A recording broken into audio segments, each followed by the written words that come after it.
bested Galactus. What else waits for the Fantastic Four now? Let's find out in issue number 8. So our story opens up with Zora, aka Victorious, looking at Galactus like, you were once this great being. You still are. You're an unstoppable force of nature, yet here you lie, bested by Doctor Doom on Latverian soil.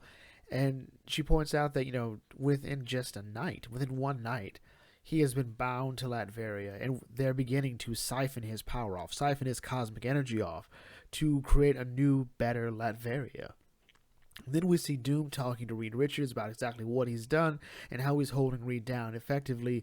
And not only has Reed been stretched to his limit, but he's also kept in a temperature colder than the vacuum of space. So if he stretches any further, he'll more than likely shatter. And with Ben Grimm, he's got him bound in a place where he can more than likely get out, but the energy that's keeping him bound, if he tries to break out, it will overload, it'll push the freezing room to beyond what it's supposed to be at, which will kill Reed, it will kill Johnny, and it will kill Sue. So Doom's like, look, it might kill them, but you also believe your friends will probably break out on their own. And if you try to break out, you might kill them and ruin their chances. Because he knows, you'll probably get out. You'll probably get out. But now I've made it so you don't want to get out. And we see that Johnny is stuck in a vat of breathable liquid, so he cannot flame on. And I think the one problem here that Doom's done is that he's letting people talk to Johnny, specifically the woman he saved, Victorious, in the last issue. And this seems to be a problem because she seems to have gotten underneath his skin. She was like, I don't care that you saved me. It was stupid, but no, you're still here. You're going to play a role. It's going to be a real stupid role. And Sue has been stuck in a cubicle rigged with sensors so she can't turn invisible, as well as pulses going through the part of her brain that lets her turn invisible or generate invisible force fields, so she won't be able to do that. And Doom, I think, whether he wants to admit it or not, he probably does. He has a respect for the Fantastic Four. He does. That's why he hasn't killed them. That's pointed out, I know you guys well enough to know what you will and won't do. And even when he thinks it comes off that he's belittling Sue, it's like, no, I may have said those are your only formidable weapons, but first of all, those are impressive weapons, and also that he will look after their children. He'll look after Franklin and Valeria, which makes sense. He loves Valeria, and Valeria loves her Uncle Doom. Franklin, I think, would sort of take or leave him. Speaking of which, Franklin's having nightmares as the universe he's created seems to be like, why have you forsaken us? Why have you forsaken us, Creator? Why? Why were we created? And apparently there's a problem, like they're burning alive. I think it's sort of implying that the universes cannot sustain themselves without Franklin. And then it turns out this may be a nightmare created by Griever, who we saw earlier on.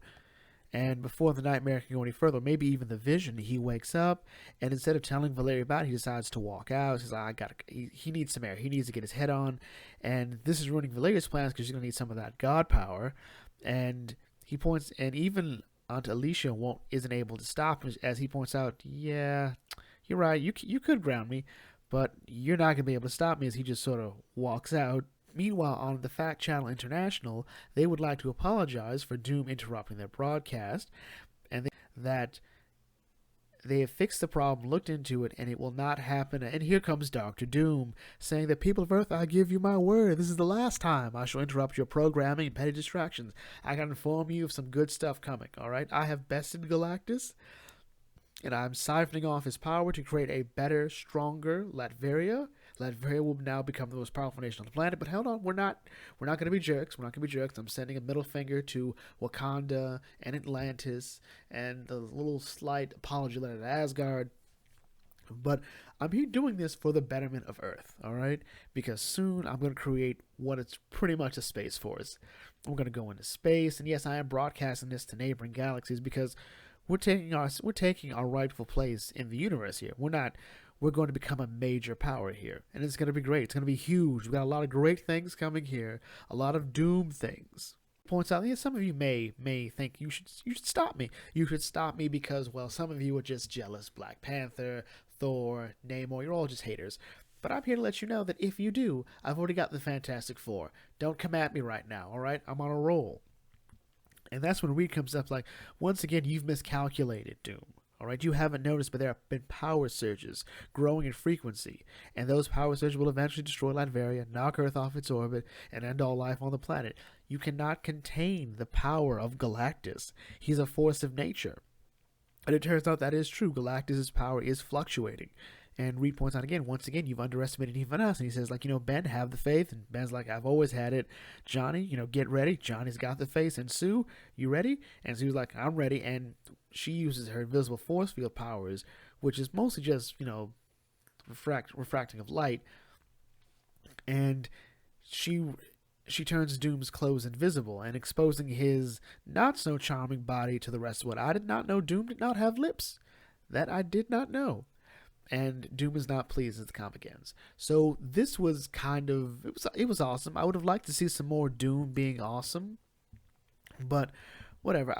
I always feel like sometimes we're trying to end a story a bit too quickly. Where sometimes with, like, say, the Avengers vampire story, we ran it a bit too long. Is I see Franklin having to do something. I'm trying to wonder how the rest of the world feels about this. Because we're seeing no one. Earlier on, Slott brought everybody in to help the Fantastic Four, but now no one wants to interfere with the Galactus thing.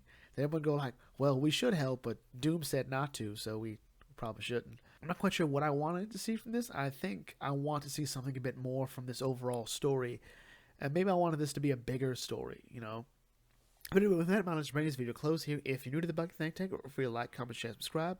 Check out some other videos on this channel, and I will catch you all later. This is the Bucket Think Tank signing off. Thanks for watching, and may your fandom serve you well.